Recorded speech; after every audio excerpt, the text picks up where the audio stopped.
Vous ne pourriez pas aller ailleurs avec votre serpillière à la con? Vous ne voyez pas que si j'attends devant cette porte, c'est parce qu'à l'intérieur on est en train d'opérer mon fils. Et qui est de donner ta critique?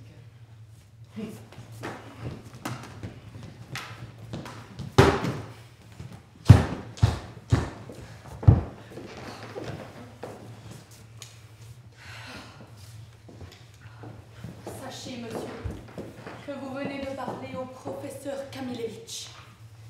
C'est le grand patron du service, et le seul ici capable de sauver votre fils. Et pourquoi n'est-il pas dedans? Ah, c'est comme ça qu'il procède, par humilité. Il lessive toujours le sol avant d'opérer un patient. Il passe incognito entre les gens pour se faire humilier, ce qui lui permet ensuite de savourer la plus douce des vengeances. Et vous venez de l'humilier. Et vraiment? Que je fais? Que je fais? Oh, pardonnez-moi, oh, pardonnez-moi. Oh, je vous supplie de me pardonner d'aller sauver mon fils. Oh, pardon, professeur Kamilevitch. Oh, je vous en supplie. Oh, pardonnez-moi, s'il vous plaît, pardonnez-moi. Oh, sauvez mon fils, professeur Kamilevitch. Oh, sauvez mon enfant. Maintenant, vous saurez ce que c'est que d'humilier le professeur Kamilevitch. Oh, je le saurai. Oh, pardon. Oh, comment aurais-je pu savoir que vous étiez le professeur Kamilevitch? Oh, c'est votre problème. Tout homme doit avancer dans sa vie en considérant son prochain comme s'il était le professeur Kamilevitch. Le professeur Kamilevitch, parfaitement. Même votre chat est peut-être le professeur Kamilevitch, sans que vous ne vous en doutiez. Oh, oui, mon chat. Oh, mon chat est le professeur Kamilevitch. Mais vous, pardonnez-moi, ça ne se reproduira plus. Oh, je vous promets qu'à partir de maintenant, j'agirai selon vos instructions et que toute ma vie, je considérerai mon prochain comme s'il était. Oh, on se mord les doigts, hein? On se mord les doigts. Comment voulez-vous? Très fort. Il vous fait la vie dure, le professeur Kamilevitch. Oh, pardonnez-moi, professeur Kamilevitch. Oh, soyez miséricordieux, vénéré professeur Kamilevitch. Non! Je ne vous pardonnerai pas, et je n'opérerai pas votre fils. Ah, vous avez voulu faire le malin avec Kamilevitch. Bien voilà où ça vous mène. Oh, quelle erreur! Oh, quelle terrible erreur j'ai commise! Oh, comme je regrette! Oh, c'est comme je regrette! Comment vous me faire pardonner? Le monde entier va apprendre ce que c'est que de faire le malin avec Kamilevitch. Non et non, pas de quartier. Pas avec Kamilevitch, mesdames et messieurs. Pas avec Kamilevitch. Pas avec Kamilevitch, mesdames et messieurs! Pardon? Qu'est-ce que vous croyez, imbécile? Combien de temps pensez-vous que je vais rester là, à me répandre une excuse à vos pieds? Vous ne savez pas que je passe expliquer éternellement? Vous ne doutez pas que tout au tard je me relèverai? Que j'emmènerai mon fils faire soigner par un grand spécialiste au Portugal? Et que je ferai envers vous une haine éternelle? Le moins éternelle d'ailleurs, parce que je suis obligé de vous supplier à genoux!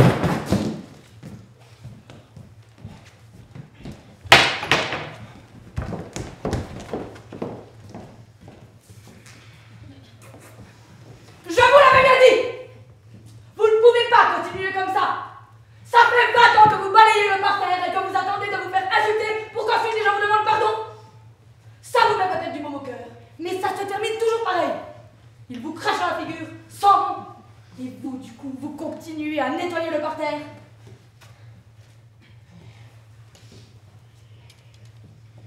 D'ailleurs, vous vous souvenez comment on opère un malade?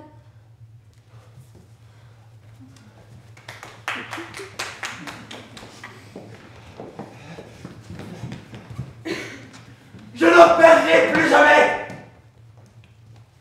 Un jour, ils le regretteront tous. Oui, le monde entier se noiera dans des regrets absolus, exhaustifs et surtout éternels. Ils tomberont tous à genoux et une immense chorale lancera ses assourdissantes lamentations.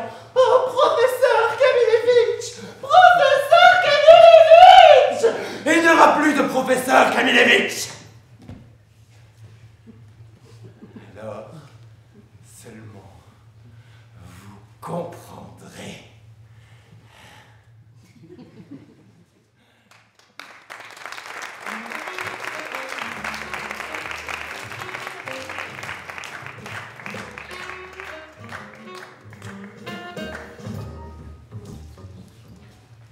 Au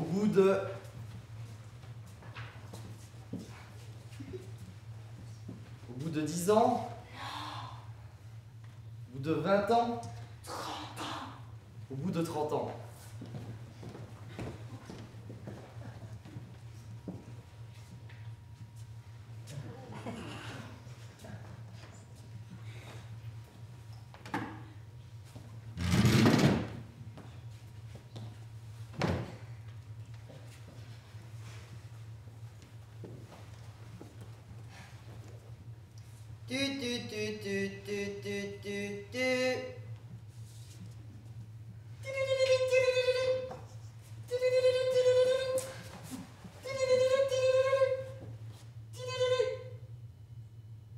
Allô? Oui? Est-ce que par hasard je parle à Béba? Oui, oui, c'est bien, Béba. Bonjour Béba. Max à l'appareil. Qui? Max? Je ne connais pas de Max. Si, tu en connais un. Mais tu l'as peut-être oublié. Nous avions même envisagé de nous marier, toi et moi.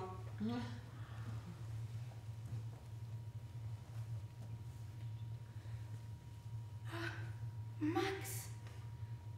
Oh, c'est vraiment Max? Oui, c'est Max. Et qu'est-ce qui te prend tout à coup de me téléphoner comme ça? Au bout de 30 ans? Au plus même? J'étais de passage en ville. Je me suis demandé si tu m'attendais toujours. Franchement, ça fait 30 ans. Évidemment, je m'en doutais. Qu'est-ce que tu espérais? Que le temps s'était arrêté? J'espérais. On espère. Je me suis mariée il y a longtemps, Max. Félicitations. Mais j'ai perdu mon mari. Ça veut dire que tu es à nouveau. Non, je me suis remariée. Et tu es redevenue veuve? Non. Je me demandais si par hasard tu te souvenais d'un petit porte-monnaie en plastique que j'ai oublié chez toi. Franchement, au bout de 30 ans... Comme j'étais de passage en ville, je me suis dit que je viendrais bien le chercher. Je ne me souviens d'aucun petit porte-monnaie. Mais même si je m'en souvenais, il est perdu depuis belle lurette. Dommage parce que j'en ai besoin.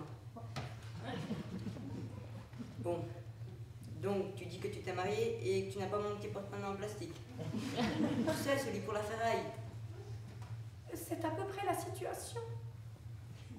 Comme j'étais de passage en ville, je pensais... Bon, dans ce cas, au revoir Béba, et porte-toi bien. Toi aussi?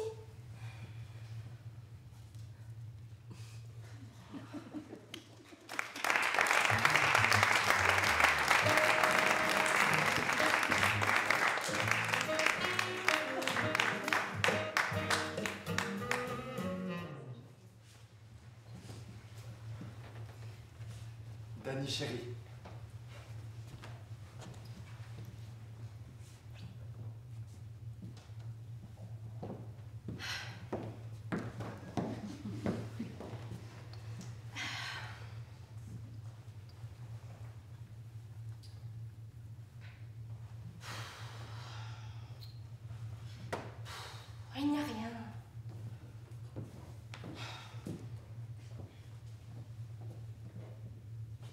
Puis-je appeler ce rien Danny chéri?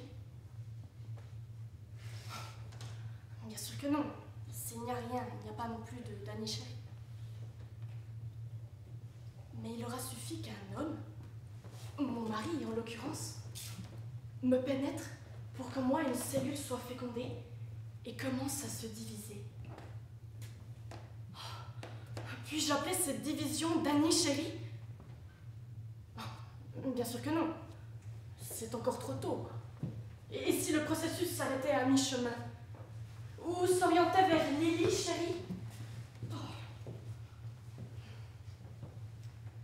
La cellule continue à se diviser. Une vie se forme en moi. Puis-je l'appeler Danny chéri? Bien sûr que non. Il n'a pas de trait de caractère. Son visage est flou. Tout au plus, je peux l'appeler embryon. Embribri. Embribri grandit et se développe. Son visage commence un peu à nous ressembler, à moi et à mon mari. Et voilà qu'il naît. Il vient au monde et hurle. Est-ce Danny chéri qui hurle? Oh oui, c'est Danny chéri. Bien que nous n'ayons pas encore décidé quel nom on lui donnerait. Pour l'instant, on l'appelle Choupinet ou Petite Crevette ou mon bébé. Mais ce que je ressens vers lui se nomme déjà Danny chéri. Danny chéri, Danny chéri. D'ailleurs, au bout de 8 jours, c'est bien avec Danny chéri que nous rentrons à la maison.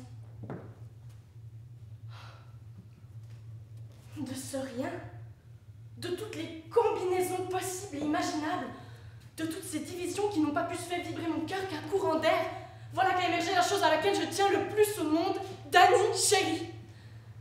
Il y a la lune et la voie lactée, 500 espèces différentes de grenouilles, la bombe atomique. Et à côté, partie intégrante du cosmos, il y a sur la même ligne de mire, Danny chéri. Oh, Danny chéri vivra tout chaud du bois 60 ou 80 ans, pas assez à mon goût. Et quand il mourra, je serai moi-même morte depuis belle lurette. Mais il aura été le Danny chéri de sa femme et de ses 2 adorables enfants.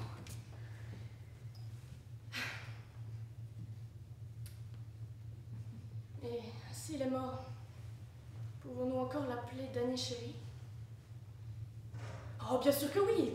On l'enterre sous le nom de Danny chéri, on écrit des faire-part de décès à son nom et on grave ce nom sur sa pierre tombale. Mais ce n'est déjà plus le Danny chéri que nous connaissions. Certes, il a un visage, mais plus d'esprit, ni de sentiments.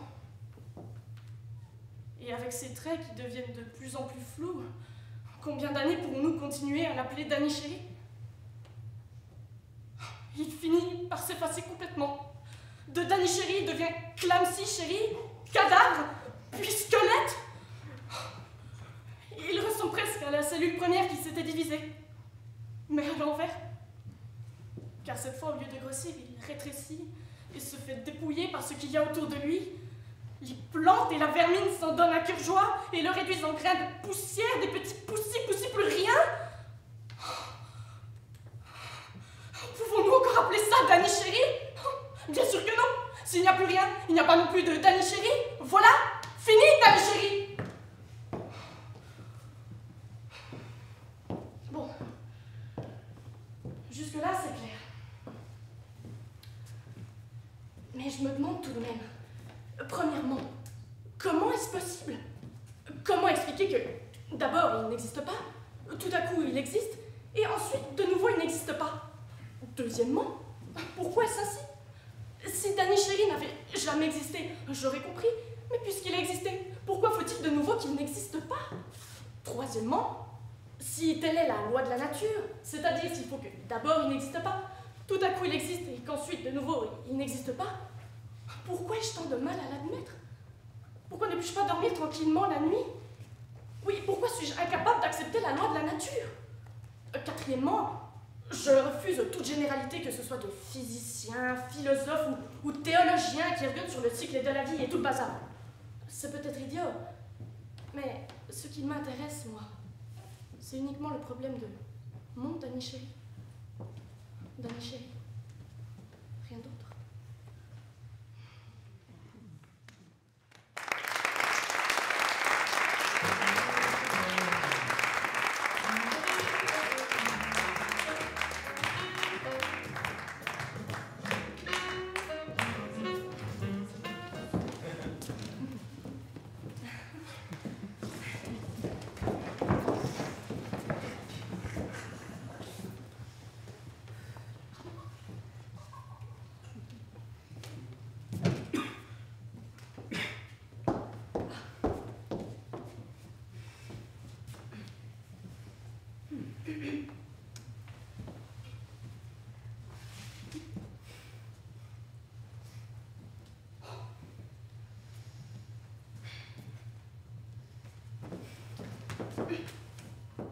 Tu te souviens du docteur Kurtz?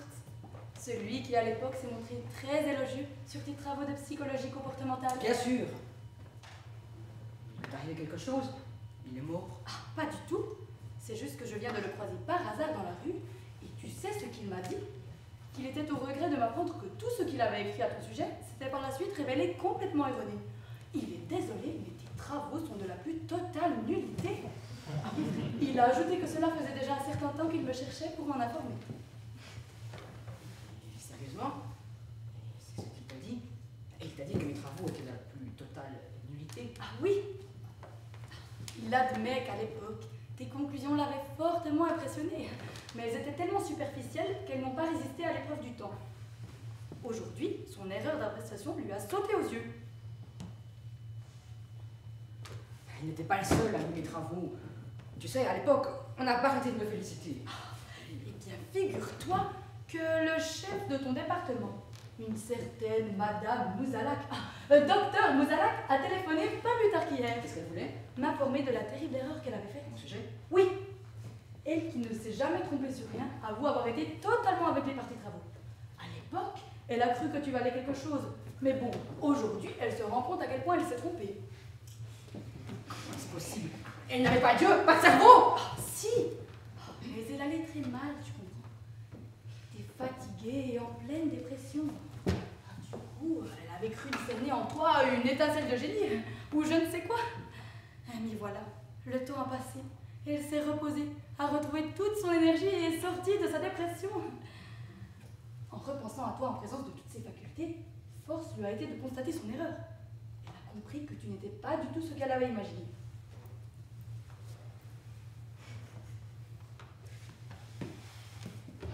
Et ce qui compte, et c'est ce qu'a écrit le professeur Apsizaga de l'université de Munich. Ah, figure-toi que ce monsieur est justement de passage à Israël. Et que par hasard, il était dans le bureau de cette Madame Mouzalak quand elle m'a appelé. Eh bien, elle lui a arraché le combiné des mains tant il tenait à s'excuser d'avoir fait la même erreur que sa collègue. Ils se sont tous trompés sur tout. Oui, il a parlé d'une erreur totale, fondamentale et définitive. Mais enfin, j'ai eu tellement d'éloges, de tellement de confrères, ici et à l'étranger. Ah, effectivement. Nous avons d'ailleurs reçu il y a quelques jours 2 lettres très instructives. Une de la Société internationale de recherche en psychologie qui nous annonce que tous les experts du monde, excepté 3, viennent de se rendre compte qu'ils t'ont totalement surestimé. L'autre, de l'agence de presse internationale, nous écrit pour nous informer que les 3 experts mentionnés dans la première lettre sont des Japonais. Et qu'en fait, ils t'ont confondu avec un autre chercheur. Toi, tu es Rosenzweig et eux pensaient à Liechtenstein. C'est donc par erreur qu'ils ont vanté tes mérites. Rien que des erreurs, des malentendus, des surévaluations et des aveuglements, c'est ça? Que faire? On m'a même appelé de la télévision pour m'informer que le monde scientifique préparait un grand colloque international qui devrait aboutir à une déclaration commune et sans ambiguïté afin d'en finir une fois pour toutes avec cette affligeante série d'erreurs. C'est une catastrophe! Et qui me dit que dans quelques années, ces mêmes scientifiques ne se rendront pas compte que c'est maintenant qu'ils se trompent? Impossible. Tes travaux ne valent rien. Comment voudrais-tu qu'ils changent d'avis puisque c'est la vérité? On va dire que tu es très encourageante. J'aimerais bien, crois-moi, mais... Oh, d'ailleurs, la rumeur s'est même propagée en dehors du monde scientifique. Rien que ce matin, j'ai rencontré les Zimmermann. Tu te souviens? C'est le couple avec qui on est parti en Crète. Et quel rapport? Tu te souviens qu'à l'époque, ils avaient dit avoir pris beaucoup de plaisir en ta compagnie? Ça fait 10 ans. Eh bien, hier, dans la rue, Madame Zimmermann m'a reparlé de ses voyages et m'a dit que ça faisait longtemps qu'elle cherchait à nous joindre pour remettre les choses en place. Quoi? Ils n'ont pas apprécié le voyage? Ah si, beaucoup. Mais ils ont pris conscience après coup que ce n'était pas du tout grâce à toi. À vrai dire, ces derniers temps, tous ceux qui ont un jour été en contact avec toi me téléphonent ou m'arrêtent dans la rue pour me dire qu'ils se sont trompés à ton sujet. Ah oui, j'oubliais. Ce matin, Zahava a appelé. Zahava qui t'avait pris pour l'homme de sa vie. Elle aussi? Mais elle était dingue de moi. Elle a compris qu'en réalité, tu l'as dégoûté. Impossible. Elle a même fait une tentative de suicide au moment où je l'ai quittée. Figure-toi que quand je lui en ai reparlé, elle a éclaté de rire. En fait, elle ne s'en est rendue compte qu'après des années de thérapie, elle avait tout simplement fait un transfert sur toi. C'était à cause de quelqu'un d'autre qu'elle voulait se suicider et elle avait cru par erreur que c'était à cause de toi.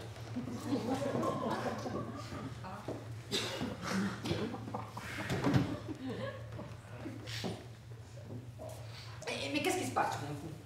Le monde entier n'a surestimé qu'une seule personne et c'est moi? Quoi, je suis la seule et unique erreur de tout l'univers? À ce qu'il semble.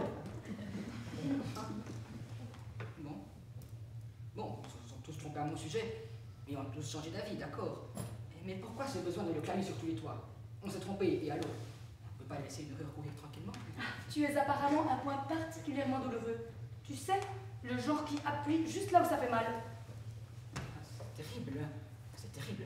Et le pire, c'est que ces gens sont des êtres humains, c'est-à-dire des personnes capables de changer d'avis comme de chemise sous prétexte qu'ils se sont trompés.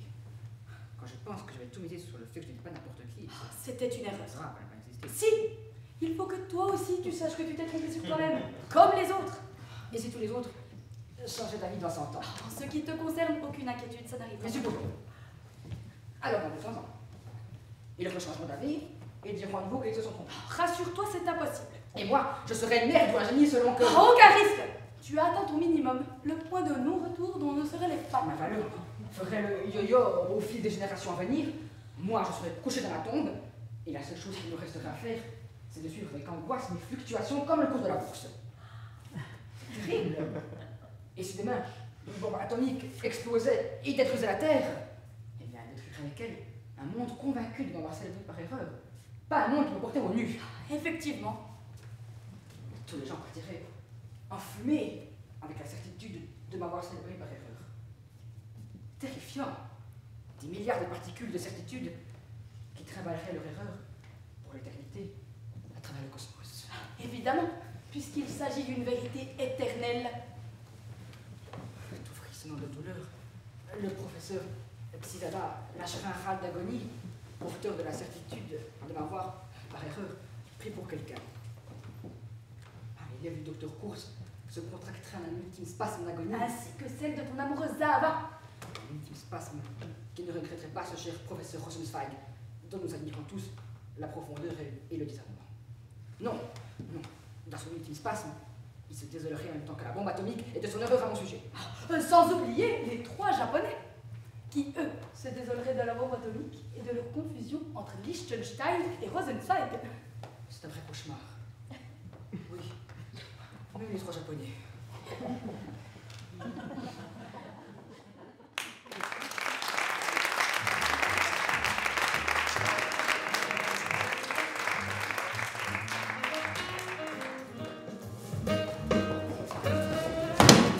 La grande angoisse.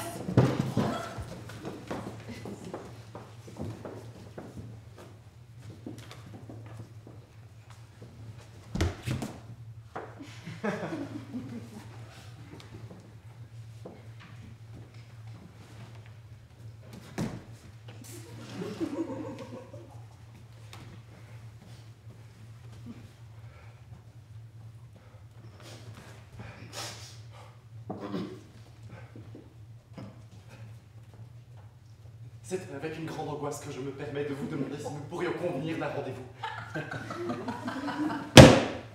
Que faites-vous samedi soir? Je suis prise. Ah, le samedi d'après? Je suis prise aussi le samedi d'après. Dans 2 semaines. Désolée, mais Je suis prise. Vous êtes très occupé. À votre avis? Dans 3 semaines? Je suis prise. Dans 4? J'ai un rendez-vous. Avec un homme? À votre avis? Dans 5 semaines? Je suis prise. Dans 6? J'ai déjà un rendez-vous. Toujours avec le même homme? À votre avis? Dans 7 semaines? Prise aussi. Dans 8? Pareil. Jamais je n'obtiendrai d'elle un rendez-vous. Je vais tenter une feinte.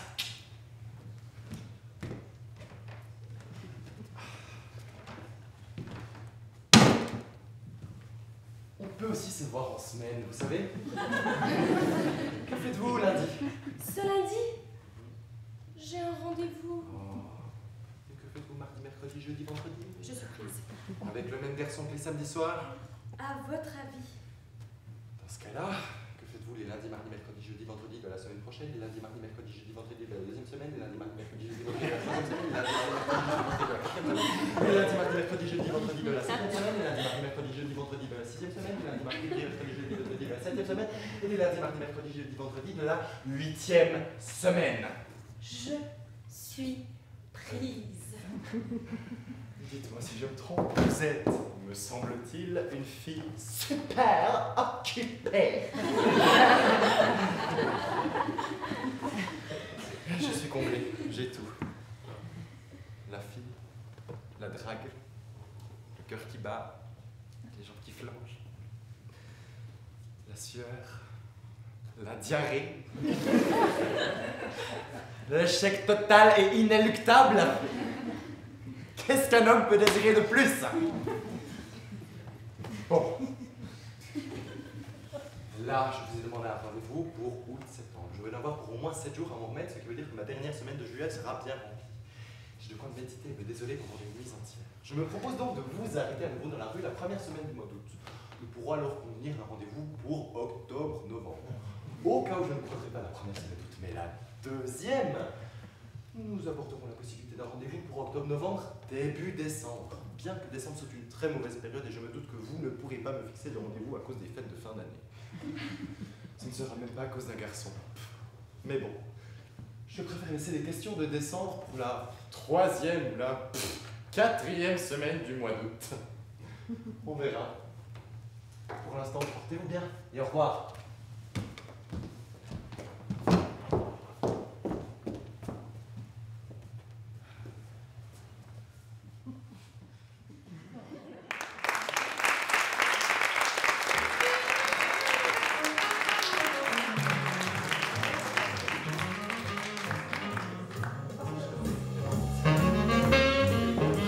Si j'étais vous?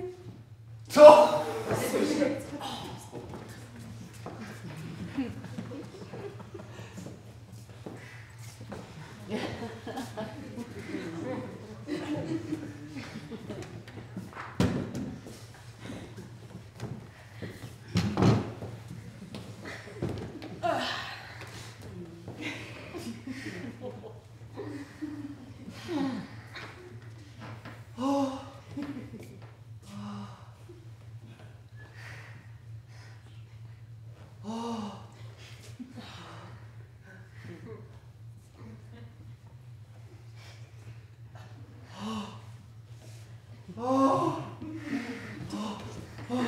Voilà ce dont j'ai très envie. C'est à moi.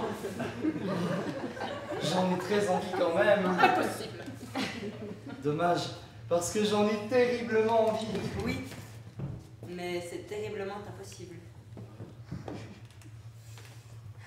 Ça lui appartient, vous comprenez? Oui, je comprends. Et j'en suis profondément désolé. Pour vous, ça va bien. Oui, ça va plutôt bien. Et pour vous, Pareil. tout baigne, c'est ça? Vous me posez la question? Oui, Ah, effectivement, tout baigne. Est-ce que vous me posez la question à moi aussi? oui. Tout baigne.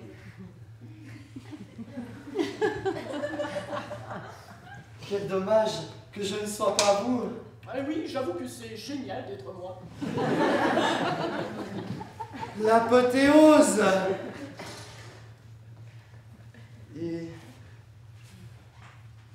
moi, c'est pas vraiment génial, hein. Vous me posez la question? Oui? Pas génial du tout. Est-ce que vous me posez la question à moi aussi? Pourquoi pas? Alors je confirme. Oh. Si j'étais lui, vous me laisseriez toucher? Oui. Quel dommage!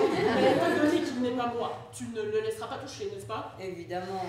Ceux qui sont moi, tu les laisseras toucher, les autres que dalle. Exactement. C'est génial, non? La question à moi ou à lui? À toi et après à lui. Oui, c'est génial. Oui, c'est génial. Vous avez compris la différence entre vous et moi? Ok, oui. Oh! Vous essayez de me rentrer dedans et d'être moi? Oui! Quel problème?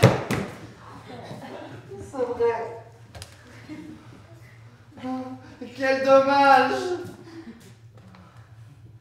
Quel...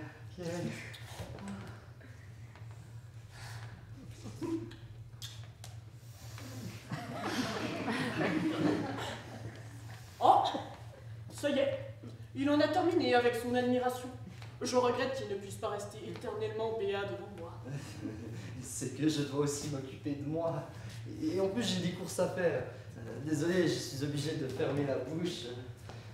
De toute façon, je ne pouvais pas la laisser ouverte indéfiniment vu que je dois la rouvrir ce soir pour dîner. Ah, c'est désolant que les autres doivent manger et tout le bazar. Si j'avais été vous, je serais resté ici, ça tombe sous le sens. Oh, effectivement, ça tombe sous le sens. Et c'est ce qui m'attriste au plus haut point. Tout de même, tu m'as... Moi. Oh, c'est vrai, je l'ai, elle, donc pas vraiment de regret. Oui, je comprends. Eh bien, au revoir. Moi, j'en ai des regrets. Quel dommage. Oui, vraiment. Quel dommage. Encore une fois, quel dommage.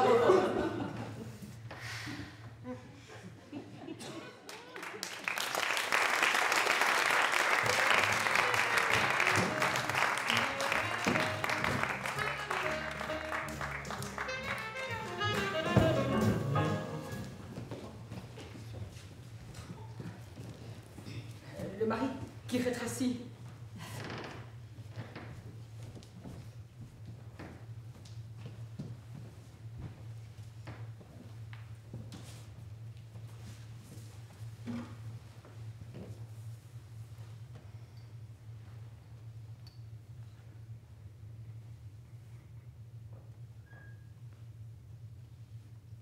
Je suis restée sur le quai et mon mari est monté dans le train. Un instant plus tard, il est apparu à la fenêtre et m'a lancé un long regard triste. Lorsque le train s'est ébranlé, je l'ai vu qui s'éloignait. Petit à petit, sa silhouette rétrécissait. Emporté dans son wagon, il a rétréci de plus en plus, jusqu'à n'être qu'un point. Un point qui s'est finalement évanoui dans le lointain.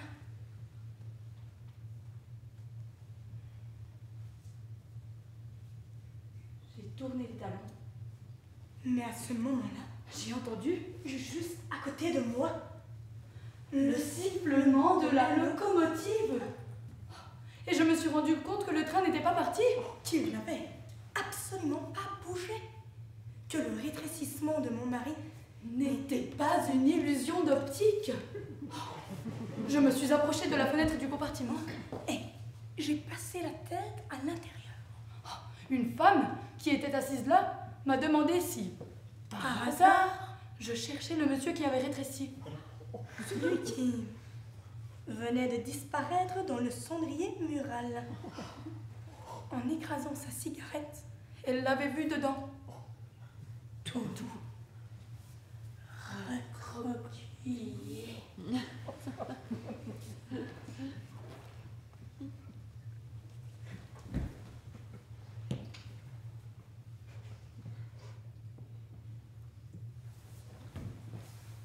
À cet instant, j'ai compris combien mon mari m'aimait. Lui, qui n'avait pas hésité à se réduire à néant Pour me faire croire que le train s'éloignait. Et ce, uniquement afin de m'éviter. d'attendre son départ dans le froid mordant du quai.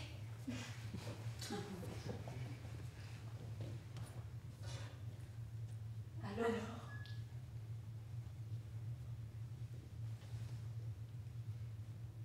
Pour respecter sa volonté, je suis partie. Moi.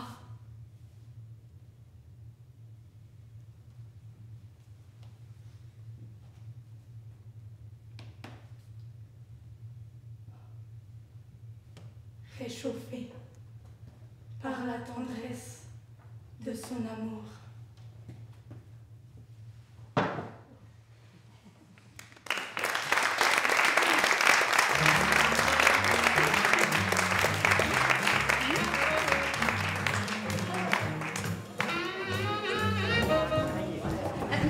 La chef d'état-major de l'armée chinoise.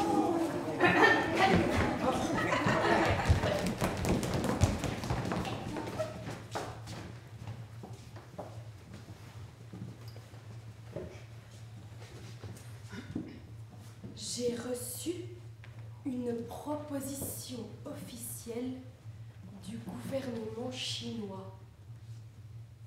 Devenir le chef d'état-major de leur armée. Étrange, non? Je dirais même que cela m'a laissé perplexe. Je ne comprends pas. Les Chinois font appel à moi?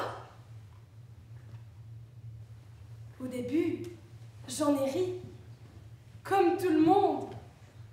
Je me suis dit, ah, c'est une bonne farce, peut-être même une caméra cachée. D'ailleurs, lorsque le ministre des Affaires étrangères chinois a débarqué avec toute sa cour, je lui ai tout de suite lancé, on se déguise, on a trouvé au dépens de qui s'amuser. Mais les Chinois ne riaient pas du tout. Alors moi, tout à coup, j'ai fondu en larmes. Je pleurais sur mon sort, sur la mort de mon mari, sur ma solitude. Je pleurais à cause de la dureté de la vie, à cause de la chaleur, à cause de mon appartement, et plus généralement à cause de tout. Les Chinois m'ont aussitôt embrassée et ont repris. Séchez vos larmes et acceptez de devenir notre chef d'état-major. S'il vous plaît, s'il vous plaît. Oui, oui, ils m'ont supplié comme ça. Mais moi, j'ai continué. Que vous arrive-t-il? Quoi? Vous êtes tombé sur la tête? Là-bas, dans votre Chine? Pourquoi moi?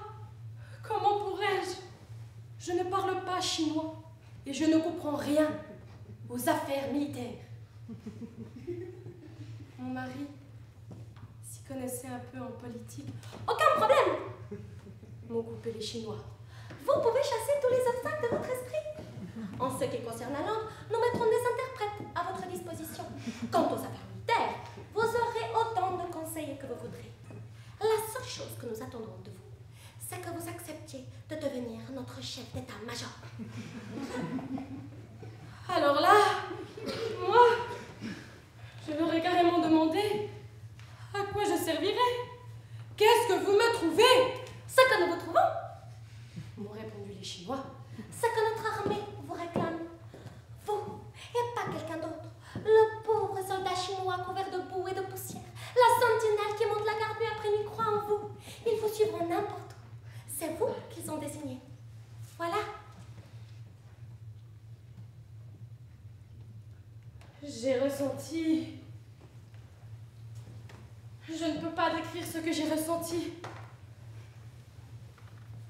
Dommage que mon défunt mari n'était pas là pour entendre ça.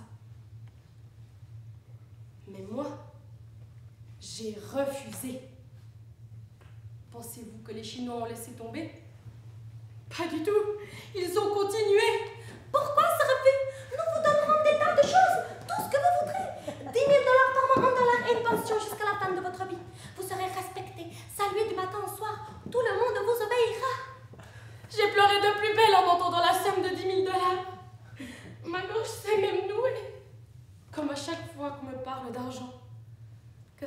m'en donner ou pour m'en prendre. D'autant que là, il s'agissait de beaucoup d'argent, de beaucoup d'honneur et de respect. Je serais écoutée, aimée. Mais... Et le béret? Je leur ai demandé. Je devrais mettre un béret? On demandera à un grand couturier de vous confectionner un bon béret. Un béret rien que pour vous. Parce que nous, en Chine, on vous aime. C'est ce qu'ils m'ont dit. Et moi, j'ai refondu en larmes. Franchement, qu'est-ce que l'armée chinoise a bien pu me trouver? Vous ne savez pas? Vous ignorez donc à ce point qui vous êtes. Peut-être qu'ici, on vous considère comme une rien du tout. Mais là-bas, en Extrême-Orient, on ne parle que de vous, on ne pense qu'à vous. Là-bas, vous êtes une star. Vous êtes celle dont l'armée ne peut envisager de se passer. L'armée chinoise cherche une maman? Ou quoi? Que dire? Parce que les Chinois ne m'ont donné aucune explication. Ils se sont contentés de me réclamer. C'est tout. On m'aime en Chine parce que c'est comme ça. Parce qu'on m'aime. Point. La vie est tout de même un peu étrange. Le monde est rempli de questions sans réponse, de choses incompréhensibles, imprévisibles. Oui, et en plus, cette Chine dont l'ombre plane sur nos nuits pour nous plonger dans les affres de l'insomnie, j'en ai des palpitations. Ils attendent une réponse. Je ne cesse d'y penser. À la Chine, où va-t-elle? Et moi, où vais-je? Des gouffres s'ouvrent sous nos pieds, et je pleure, je pleure.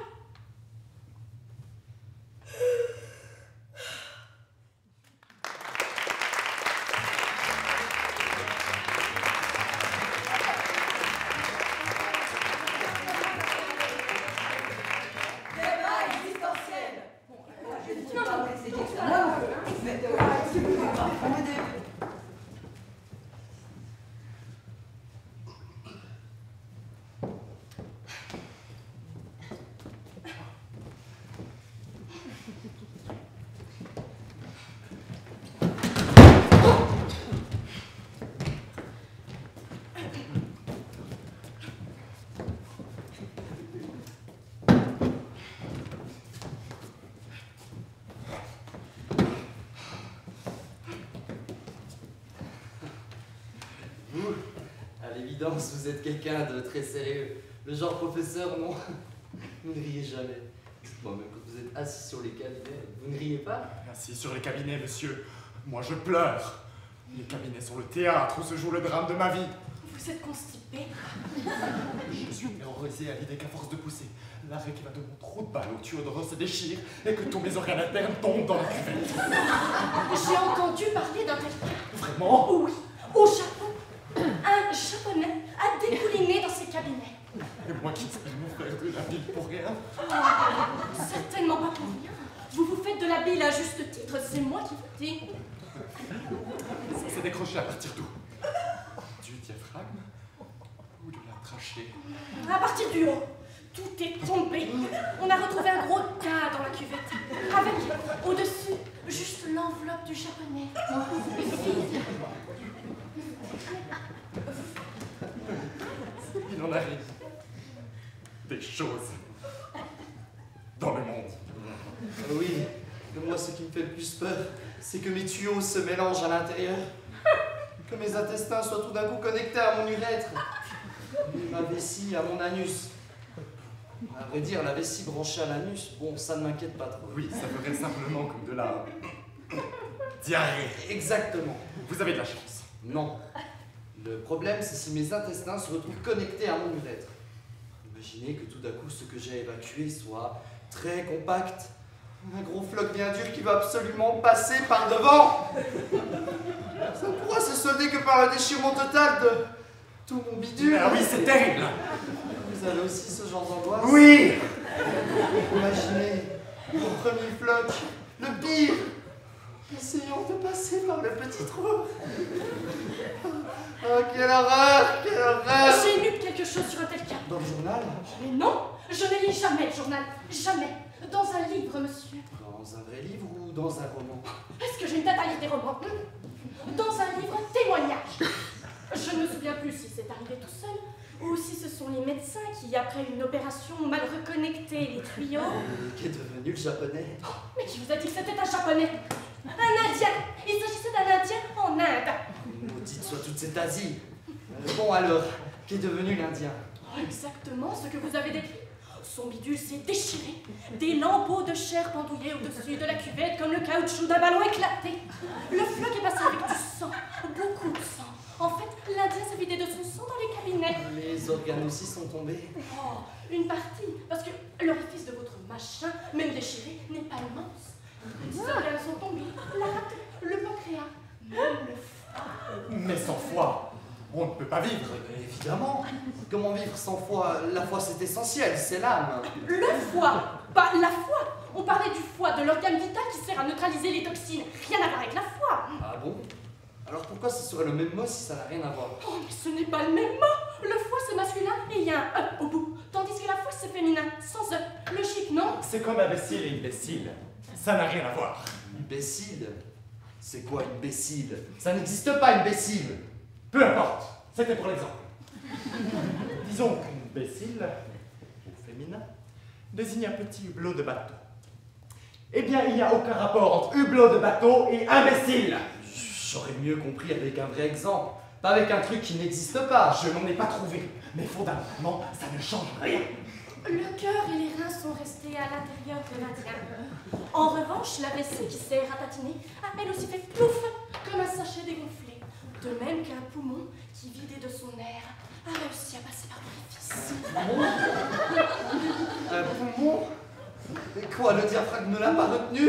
Non, parce que sous l'effort, la membrane s'est tellement tendue qu'elle a brusquement lâché, comme un élastique, sans engendrer une violente poussée vers le haut, poussée qui a propulsé le cœur à travers la gorge jusqu'à l'occiput, lequel a directement renvoyé le pauvre cœur vers le bas. Il a traversé le ventre et est resté à se balancer au-dessus des machin, à peine maintenu par une artère de pipe. Ah, comme j'ai peur d'un sort identique à celui de cet Indien. Je suis persuadé que c'est ce qui m'attend. Un mauvais raccordement de tuyaux. Quel infantilisme de penser que le pire n'arrive qu'aux Japonais, qu'aux Indiens, Vous avez raison. D'ailleurs, ne sommes-nous pas nous-mêmes une partie de l'Orient? Bien sûr. Quelle horreur! Dire qu'un jour une Japonaise bien installée sur ses cabinets lira dans son journal un fait divers relatant ma triste histoire. Oui, ma triste histoire. C'est terrible de vivre avec entre les jambes un bidule au tuyau tellement étriqué. Sans compter qu'au fil des années, ça rétrécit pour cause de répugnantes activités sexuelles qui laissent des dépôts à l'intérieur. Oh, c'est vrai que nous, on est tranquille. Étant donné que nous sommes programmés pour expulser des enfants, n'importe quel bloc peut se passer par là. Ce qui ne m'empêche pas d'avoir, moi aussi, mes problèmes. Je souffre tellement d'hypertension que c'est l'explosion générale. En ce qui concerne les explosions localisées uniquement sous la ceinture, je ne suis pas inquiète. Je peux même affirmer que je m'assieds sur le trône avec sérénité. Toutes les femmes sont les princesses de Monaco. Mais si on buvait du thé? Incroyable le champ d'angoisse que nous cultivons sur quelques crottes lâchées dans les cabinets. Tout mon grand salut. Tout pantalon baissé, mais l'homme à la merci des turbulences qui secouent le bassin méditerranéen. Si je puis m'exprimer ainsi. À propos de pantalon baissé, puisque vous le mentionnez, eh bien j'ajoute qu'à chaque fois que je couche avec une femme, j'ai très peur qu'au moment de l'éjaculation soit aussi expulsé le gros fleuve dont nous avons parlé précédemment. Ce serait pire que de devoir uriner. Parce que, en l'urinant, on peut encore espérer une sortie contrôlée, un passage sans trop de dégâts. Si on combine poussée et retenue, oui, quand on urine, c'est faisable de pousser et de retenir. Mais quand on éjacule, c'est un jet instantané. Et la pression est si forte qu'elle rend impossible de contrôler quoi que ce soit. D'ailleurs, on n'a pas la tête à ça. Si bien que c'est l'explosion assurée. Et j'ai aussi lu quelque part que tout comme les calculs rénaux ou binaires, il existait des calculs testiculaires. Oui, on en a découvert au moment de l'éjaculation, pendant que vous tirez vos salves d'honneur, serez entraîné par le sperme dans le tuyau de votre truc. Là, il resterait coincé jusqu'à ce que, sous l'effet de la pression, il soit expulsé, déchirant tout sur son passage, telle une grenade dégoupillée. Nous, Dieu merci, nous n'avons pas ce genre de problème. Quant à vous, messieurs, inutile de vous focaliser sur le floc indien. Comme vous voyez, vous pouvez vous contenter des calculs philippins. Mais si, pendant l'exercice, notre attirail explose en vous, comme une grenade dégoupillée. Quoi? Pas le vagin, le ventre déchiqueté en même temps? Non, parce que votre machin, excusez-moi de vous le dire, mais c'est pas de l'acier. Quelque part, ne peuvent pas nous faire de mal. Vous vous déchirerez et nous ne ressentirons à l'intérieur qu'un faible contre-coup. Mais... Comme quelqu'un qui aura lâché un gaz. Mais c'est atroce! Avec notre artillerie réduite en charpie, nous nous viderons de notre sang dans votre utérus dégueulasse, jusqu'à la dernière goutte! C'est exactement ce qui est arrivé aux filles. Pourquoi leurs partenaires n'ont-elles pas appelé une ambulance? Elles étaient en plein orgasme.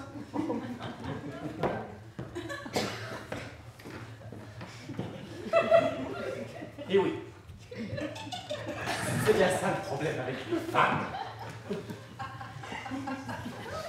Alors qu'elles arrêtent un instant de prendre leurs pieds, celles-là! Ça commence à bien faire! Qu'elles arrêtent et qu'elles essayent, une fois dans leur vie, de nous regarder, nous aussi. Nous qui vivons et qui souffrons, nous qui suons sang et eau, nous qui sommes prêts à nous sacrifier pour sauver des enfants emportés par un cyclone au Mexique.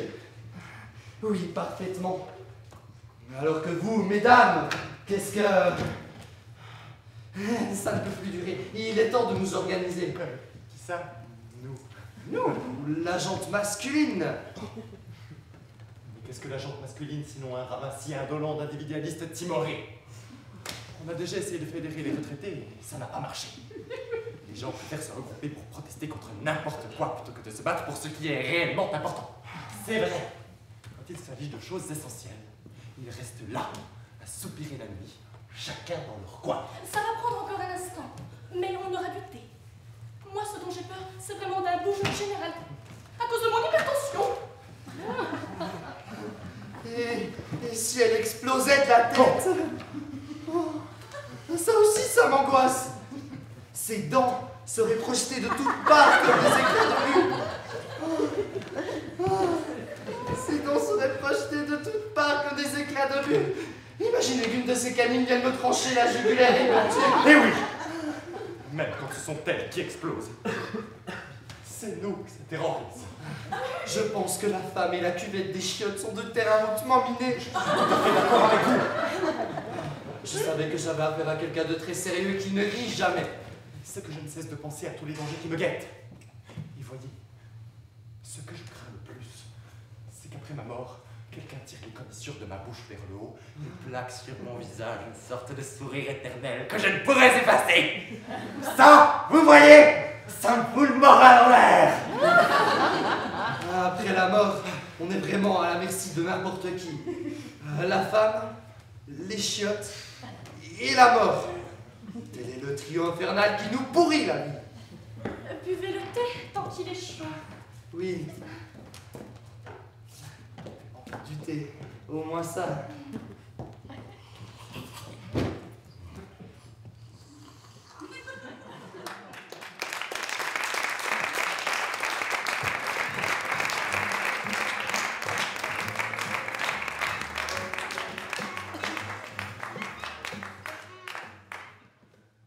Madame Potrouche.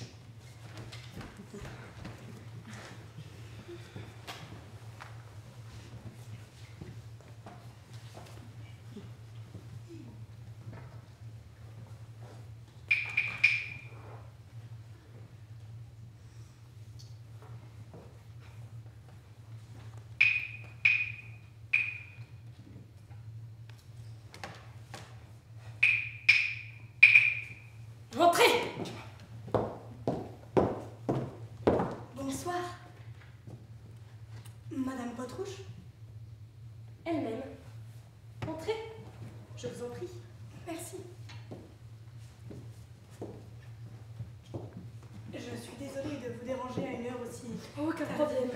Je vous en prie, asseyez-vous. Merci.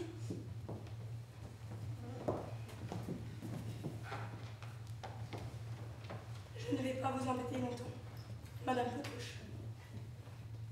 Je suis juste venue clarifier un petit détail concernant mon fils, Eliao Marcus. Vous l'avez comme élève. Vous êtes la mère d'Eliao Marcus. Enchantée. Eliao est un excellent élève.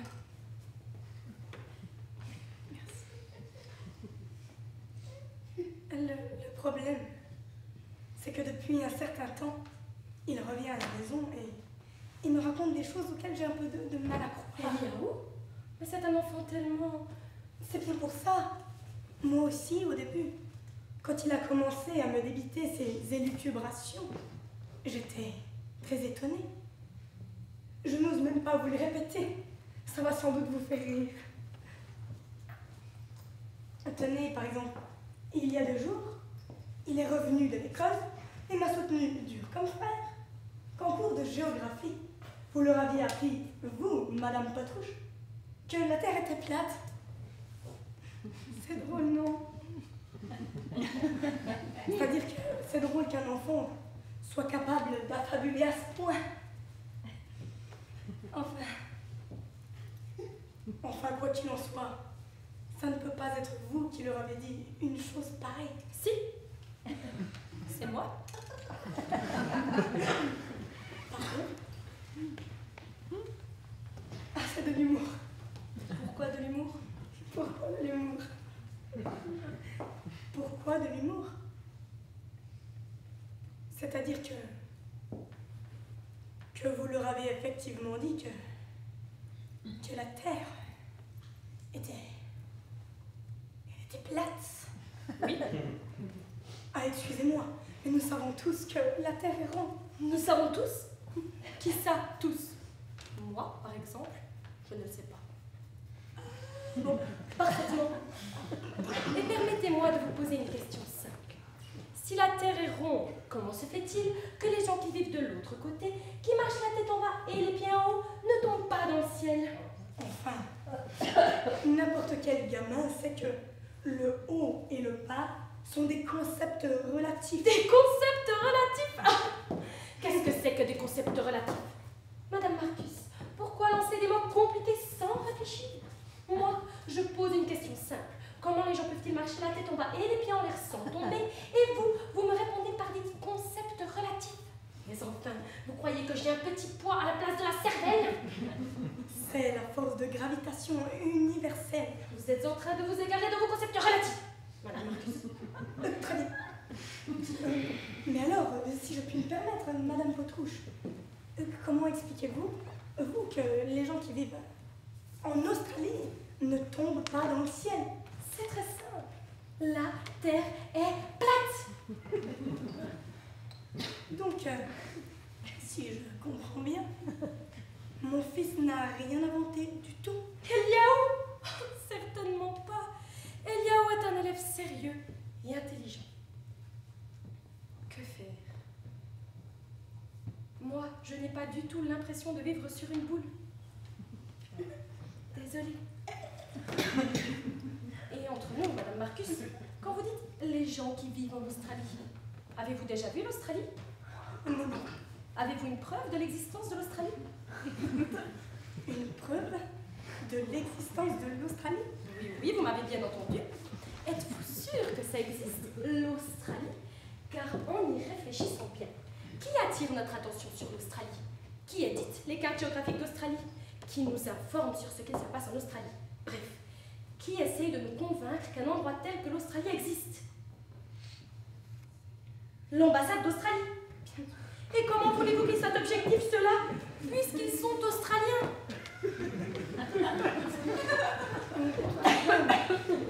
Si je puis me permettre, Madame Potouche. Bon, en ce qui concerne la Terre, j'avoue qu'il y a quelque chose dans ce que vous dites. Mais pour l'Australie, franchement... Je n'affirme pas que l'Australie n'existe pas, Madame Marcus. Mais je n'affirme pas non plus qu'elle existe. J'en ai moi-même pas assez approfondi le sujet pour prendre position. C'est juste que, comme tout ce qu'on me raconte, ça, je refuse. Madame Potrouche, il ne s'agit pas uniquement de cartes géographiques et de livres, mais des gens y sont allés. Où? En Australie. Comment savent-ils qu'ils y sont allés? Qu'est-ce que ça veut dire? Comment savent-ils? Ils ont pris un avion pour l'Australie et ont débarqué en Australie. Et comment savent-ils qu'ils étaient bien arrivés en Australie? C'est ce qu'on leur a dit. Exactement. On leur a dit. Qui ça? On. Les Australiens. Exactement.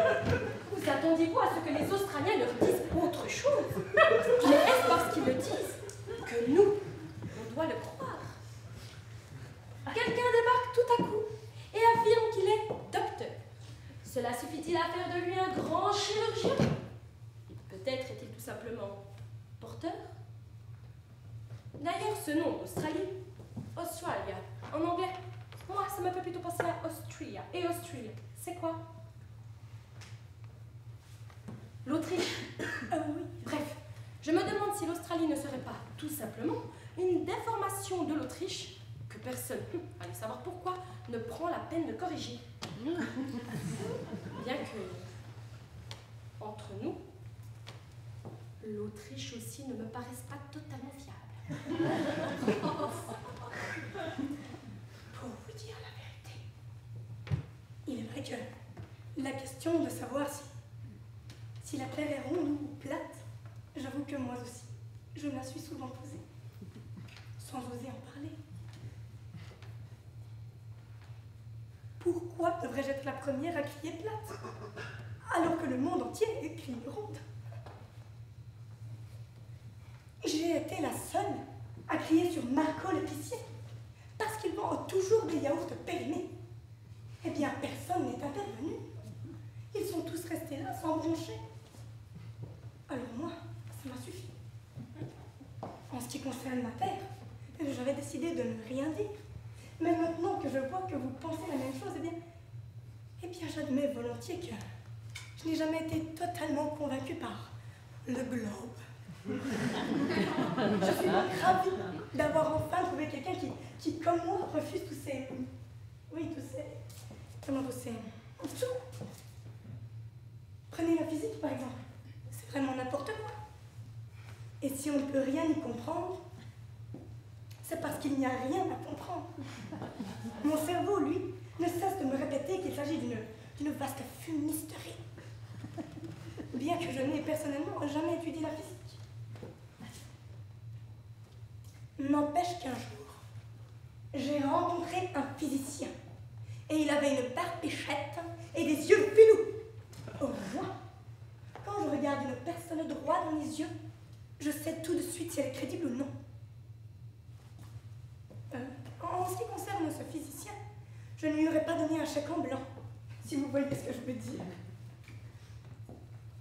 Le problème, c'est que pour des questions comme la forme de notre planète, des questions qui ne nous touchent pas directement, ou plutôt qui ne touchent pas directement notre porte-monnaie, nous faisons preuve de laxisme et laissons le champ libre aux imposteurs. Alors eux, évidemment, ils s'en donnent à cœur joie et crient haut et fort que le terre est ronde. C'est exactement la même chose en ce qui concerne l'Australie. Mais là, en ce qui concerne l'Australie, j'ai du mal à vous suivre. Il s'agit tout de même de l'Australie. Mais je viens de vous expliquer que je ne dis pas que vous n'avez pas raison, madame. Seulement, vous comprenez, en terminer d'un coup avec un pays aussi vaste. Certes, c'est loin, l'Australie. Et ça a quelque chose d'un peu mythique. Un mythe. Exactement. Un mythe. Tout n'est que mythe. Il est vrai que les preuves, comme vous l'avez si justement souligné, manquent sérieusement d'objectivité. Mais si l'Australie n'existe pas... Elle n'existe pas. D'accord. Je suis prête à admettre que l'Australie n'existe pas. Cependant, vous avez aussi émis des doutes concernant l'Autriche. Et là, je ne peux absolument pas être d'accord avec vous. D'abord parce que l'Autriche est beaucoup plus proche de nous.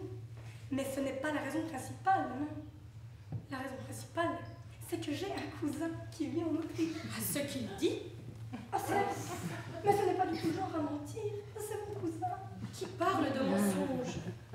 Il s'agit d'une confusion. Peut-être vous a-t-il dit autre chose, mais vous avez cru comprendre le mot Autriche. Peut-être vous a-t-il dit qu'il avait vu des gros riches et vous avez compris Autriche. Il vit en Autriche. Peut-être vous a-t-il dit qu'il avait mangé de l'autruche. De quoi? De l'autruche. De la volaille. Vous savez bien, de l'autruche, avec des plumes. Il vit en Autriche. J'ai un cousin qui vit en Autriche. Je peux vous montrer des lettres qu'il m'a envoyées de là-bas. Inutile. Moi, ce qu'on me montre ne me prouve rien du tout. Écoutez, en ce qui concerne la Terre et l'Australie, je suis entièrement d'accord avec vous. D'ailleurs, puisque nous en sommes à ce genre de sujet, je peux vous révéler qu'il m'est arrivé plus d'une fois de remettre en doute l'existence de divers points reculés du monde, comme l'Alaska, le Zimbabwe, et même, je vous l'avoue, la Turquie.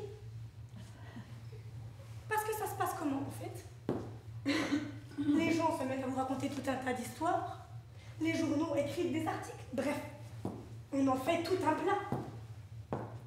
Et finalement, eh bien, l'individu normal se laisse emporter.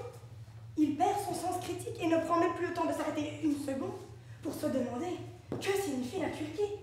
Oui, simplement, que signifie la Turquie? S'il le prenait ce temps, et s'il se posait ne serait-ce que quelques questions, il ne croirait plus aussi facilement tout ce qu'on veut lui faire avaler. Moi, la géographie m'a toujours laissé sceptique. Ce qu'on vous montre, c'est des montagnes, des collines, des fleurs et une mer par-ci par-là. C'est de la science, ça. C'est du tourisme. En plus, j'ai connu quelques géographes. J'avais même une amie qui étudiait la géographie. Elle a épousé un ingénieur en mécanique qui lui a pourri la vie. Et maintenant, elle se retrouve divorcée avec 2 gosses. Depuis, je garde mes distances vis-à-vis de la géographie. Maintenant, vous dites que l'Australie... L'Autriche aussi. Des mots. Rien que des mots. Mais là, avec l'Autriche, moi, j'ai le problème de mon cousin. Il vous a raconté qu'il avait mangé de l'autruche. C'est tout. De l'autruche. Mais les timbres sur ces lettres viennent de là-bas. Ça peut très bien être des timbres italiens qui représentent des autruches. Évidemment, je ne peux pas vous affirmer à 100% qu'il ne m'a jamais parlé d'autruche ou n'a jamais mangé d'autruche. L'Autriche. De l'autruche. De l'autruche. Bon, pour être tout à fait sincère, il est vrai que pour ma part, je me suis plus d'une fois fait la réflexion que toute cette partition du royaume austro-hongrois avait quelque chose de... comment dire? De fabriqué. Oui, j'avoue. Il y a quelque chose là-dedans qui ne me convainc pas à 100%. Parce que tout le monde sait que la Hongrie, c'est la Hongrie.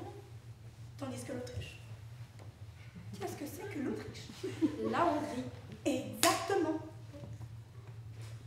Le problème, c'est mon cousin. Il parlait d'autruche. Apparemment. Bien que moi, je n'ai jamais mangé d'autruche. D'ailleurs, est-ce que ça existe, les autruches? Ça n'existe pas. Alors de quoi me parlait mon cousin? Je ne sais pas. Peut-être de potrouche. Chez vous, c'est devenu autruche. Quelle drôle d'idée. Qu'est-ce que c'est, potrouche? Potrouche, c'est moi. Potrouche? Oui, potrouche. Vous pouvez constater par vous-même à quel point tout est simple, tout converge. Il suffit d'avoir le courage de penser logiquement et de poser les bonnes questions. C'est comme ça, avec la science moderne. On a beau faire des tours et des détours, on en revient toujours à moi. Tout est potrouche. C'est exactement ce que j'enseigne à mes élèves. Et lorsqu'ils grandissent et quittent l'école, ils savent. Je vous remercie infiniment, Madame Potrouche. J'ai été ravie de faire votre connaissance. Oh, et excusez-moi de vous avoir dérangé. De rien, Madame Marcus. un excellent élève. Dites-lui de ma part que tout est potrouche. Je ne manquerai pas. Je vous souhaite une bonne nuit.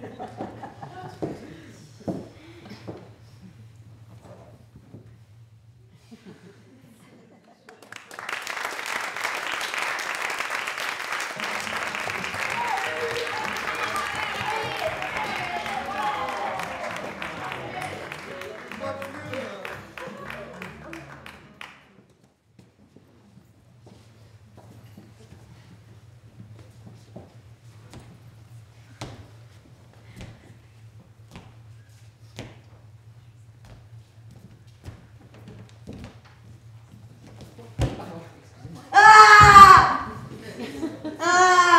Monsieur! Vous m'avez marché sur le pied! Mais pardon. Ah! Excusez-moi. Ah! Je n'ai pas fait attention. Ah! Je suis vraiment désolée. Hein.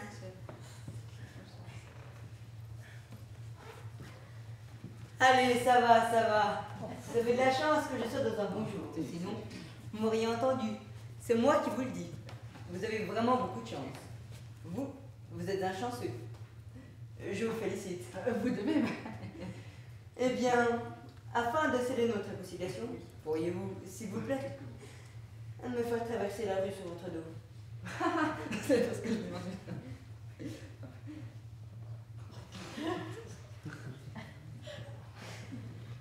Volontiers. Écoutez, monsieur Z.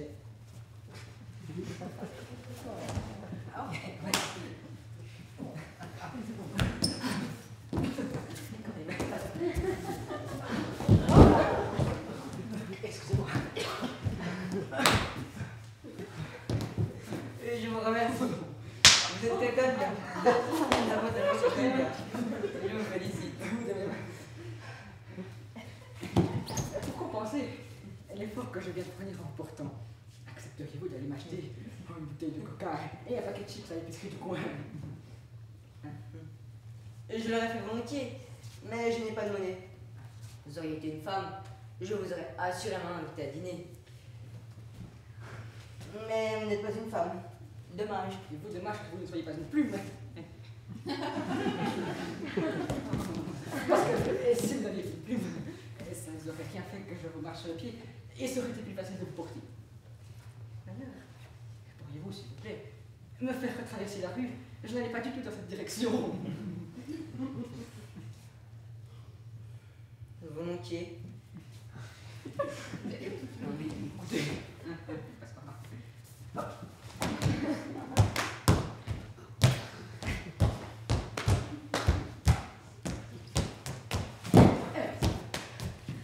Pour récompenser mon effort, accepteriez-vous de m'acheter un coca et un paquet de chips?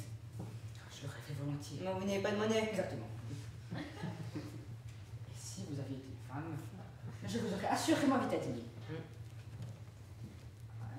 Vous n'êtes pas une femme.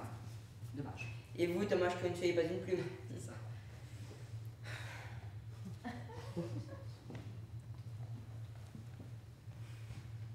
Et sur ce, il ne me reste plus qu'à vous souhaiter une très bonne santé et j'ai été ravi de faire votre connaissance. Vous avez mes bonnes santé à vous aussi. Merci.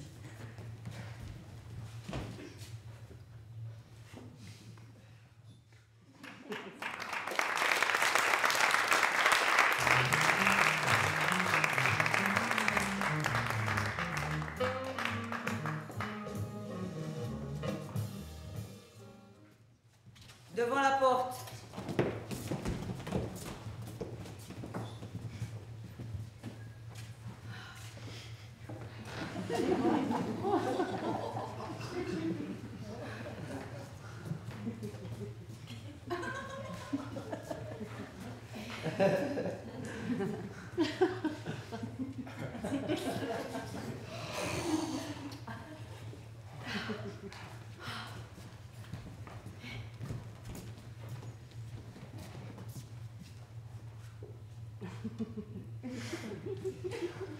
Non, non. Pas ce soir. J'ai des aigreurs d'estomac. Mais tu as toujours des aigreurs d'estomac quand tu arrives devant ma porte. Ce soir, plus que d'habitude, je me demande si je ne suis pas en train de tomber malade. J'ai froid. De plus en plus froid. Une espèce de frissonnement comme ça. Peut-être une grippe. Je veux juste voir si tu as de la fièvre. Pas du tout. J'ai de haut le cœur.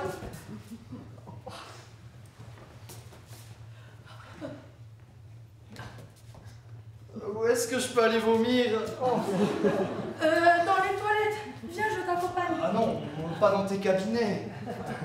Je m'en voudrais de les salir. Je pensais que dans la rue, il y a un terrain vague là-bas. Et ça ne me gêne pas du tout que tu vomisses chez moi. Je sais, mais j'ai trop honte. Je préfère dans la rue. Alors tiens. Et prends ma clé. Je t'attends. Viens dès que tu auras terminé.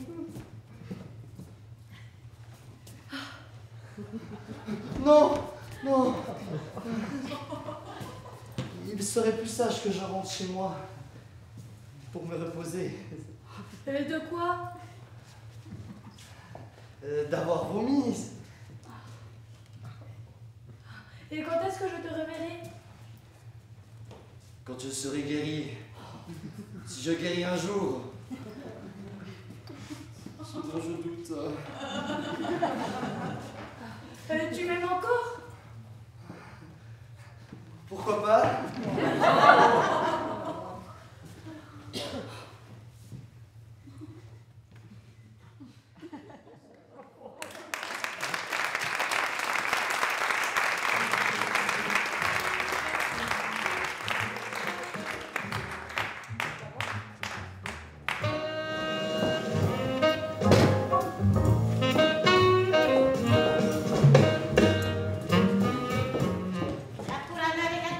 La vieille de Calcutta!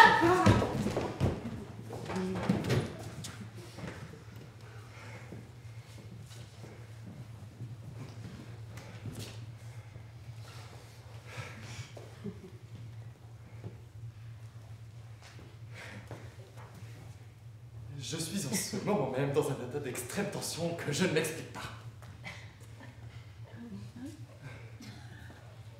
Il m'arrive, de plus en plus souvent, et sans aucune raison valable, d'avoir peur de me retrouver soudain à Calcutta. Main dans la main avec une vieille femme sans dents dont en plus je découvre. Et savoir comment et pourquoi. Quelle est ma femme? À l'horreur! Et le pire, c'est que tout d'un coup, elle m'enlace. Il veut que je l'embrasse. Et comment ai-je atterri à Calcutta? C'est terrible. J'en tremble. J'ai des suées.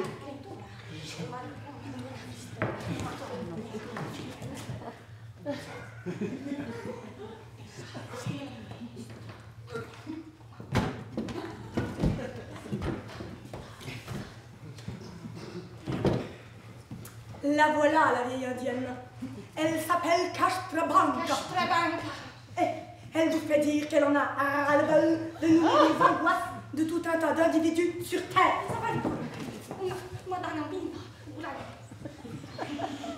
Elle demande ce qu'elle a fait pour mériter ça. Elle aussi est un être humain, elle aussi a été jeune. Pourquoi la prend-on systématiquement pour une sorcière?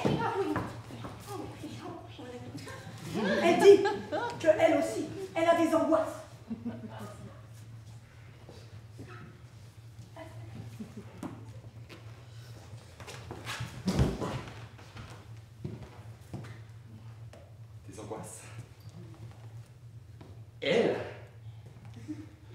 Mais c'est elle l'angoisse.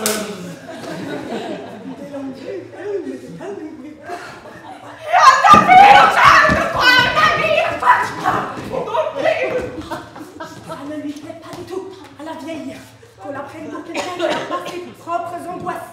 D'autant que les siennes ne sont pas liées à des conneries comme les vôtres. Non, elle au moins elle a peur de choses bien réelles comme les maladies, la solitude.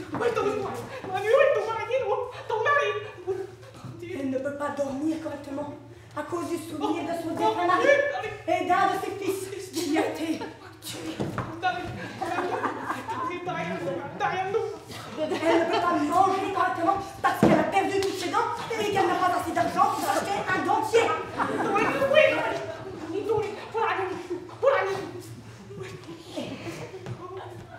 Elle a très peur de mourir. Vu qu'elle en est très proche de la mort, elle en a très peur. Elle aussi a été une petite fille effrayée par les sorcières. Alors maintenant, elle exige que son papa et sa maman viennent la prendre dans leurs bras. Et la... Oh!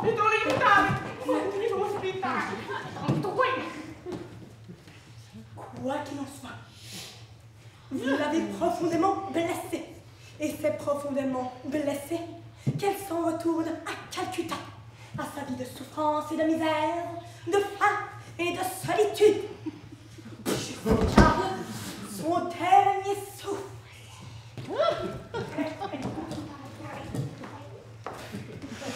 Oh.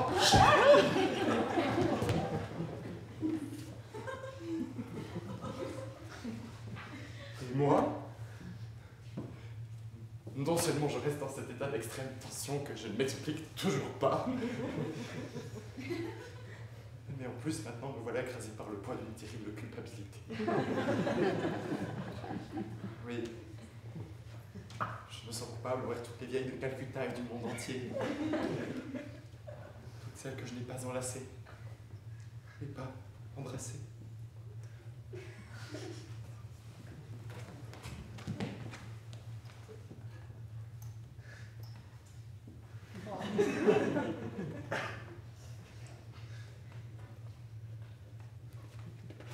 Oui. Je viens de comprendre que notre rôle en ce bas monde, le seul et unique but de notre existence, était d'épouser des vieilles édentées de Calcutta. Et de nous promener avec elles main dans la main.